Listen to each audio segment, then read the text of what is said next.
So if you have recently acquired a Samsung OLED TV, there is a chance you might encounter a problem with HDR. If all of a sudden, let's say you have calibrated your TV, HDR is looking great, and then all of a sudden, HDR is not looking right anymore, it doesn't look right, and there's something wrong with the picture, I have a fix for you. So let me explain. This is a Samsung S90F OLED screen that I got about 2 weeks ago.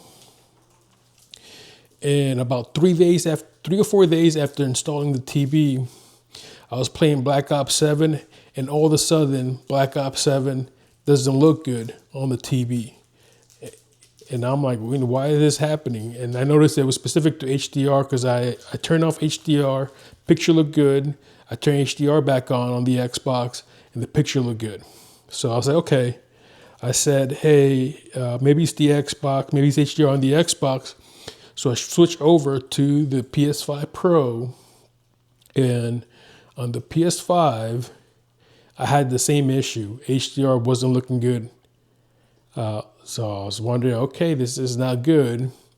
Sure enough, I fire up my Apple TV and went and played a movie in HDR, and it had the same issue. So at this point, it wasn't an issue specific to an input of the TV. It's the actual TV displaying HDR in a bad way for some reason, unknown reason, which I don't know what triggered it, but I do have the solution for you. So I did some research because I was like, okay, this TV is like 77 inch. It won't fit in my Tesla.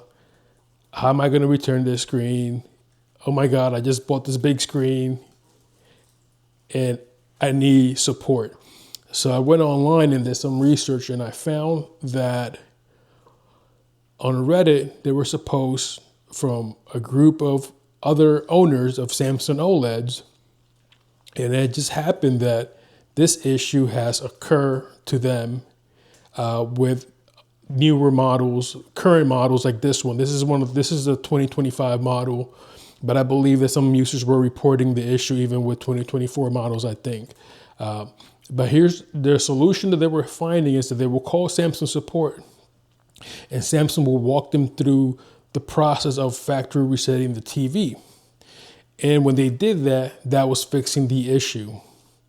Now, I'm all for factory resetting the TV if that fixes an issue permanently, but I don't think this is a permanent fix for it.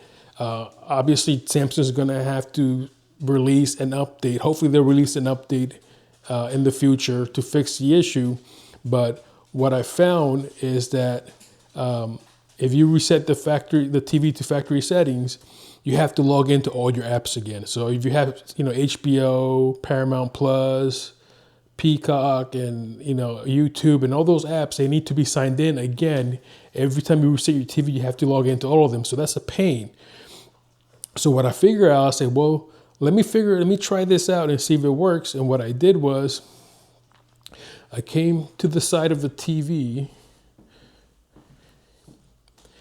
and I came down here and I found right here where my finger is, there is the power plug that connects to the TV. This is the end that connects to the TV. What I did, I pulled that plug out for 10 seconds, put the plug back in after 10 seconds, and guess what? That fixed the HDR issue. The issue hasn't occurred ever again since that time, since I reset it. So it's been over a week now since I did the reset. Not the reset, but since I unplugged it from the power source. And that fixed the issue. So I hope this helps others. If you have experienced this issue, leave a comment in the chat, in the comment section of this video. And yeah, go ahead and click like and share this with others. If you know other people that have bought a Samsung OLED TV recently, they might need to know this information just in case this problem happens to them. They don't have to end up returning the TV to the store. They can just unplug it, plug it back in, and that will fix the issue. And hopefully Samsung will release a software update to address this issue in the near future. So with all that being said, go have a great day, and I'll talk to you in the next one.